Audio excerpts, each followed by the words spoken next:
C'est le premier reportage de la journée pour le journaliste de RGB. Olivier Sérac, Radio Grand Brive. Le prix du blé flambe, un coup dur pour cette boutique de pâtes fraîchement ouverte, un reportage de proximité, tout l'esprit des radios associatives locales pour Olivier. On essaye de donner la parole aux gens de notre territoire, c'est-à-dire nos auditeurs, ceux qui font vivre aussi ce territoire, nos commerçants, les entrepreneurs, etc. Pour monter ce reportage, direction la Radio House dans le studio de RGB où ce journaliste expérimenté a été embauché au printemps dernier en dépit de la suppression annoncée de l'aide de la région aux emplois associatifs.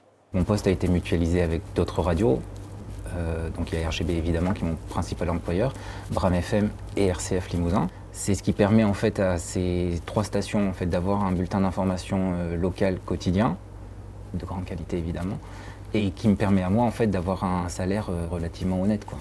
L'info locale a été sauvée, mais avec 13 000 € de subventions en moins, il a fallu supprimer un emploi. Le directeur de RGB et Bram FM a donc été licencié. Je me suis sacrifié, enfin je le présente un peu comme ça, mais c'est un peu embêtant parce qu'il y a une dynamique des radios qui s'y perd et je ne suis pas le seul. Et on est quand même dans une grosse inquiétude en fait. C'est le cas de Julien, animateur, programmateur, c'est l'unique salarié de Brénige FM, un emploi associatif financé grâce aux subventions de l'ex-région Limousin et donc directement menacé avec cette suppression par la Nouvelle-Aquitaine. Je comprends qu'effectivement, ça faisait peut-être un peu beaucoup pour la région d'avoir à élargir le dispositif à toute la région Nouvelle-Aquitaine.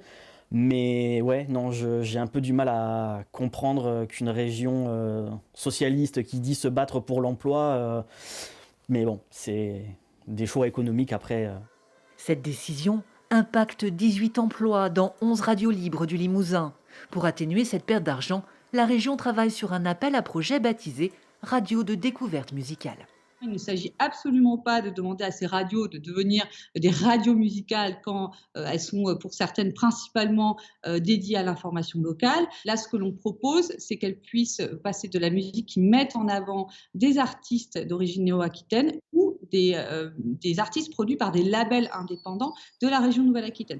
À la clé, 10 à 15 000 € de subventions pour les radios qui joueraient le jeu. Trop compliqué selon Pascal Coste, conseiller régional d'opposition. C'est plus lisible et plus clair politiquement pour la région de Nouvelle-Aquitaine d'avoir une enveloppe dédiée aux radios associatives que d'avoir des appels à projets ou des pseudo-projets qui, des fois, relèvent plus du fait du prince que d'une réalité du maintien des radios associatives sur le territoire.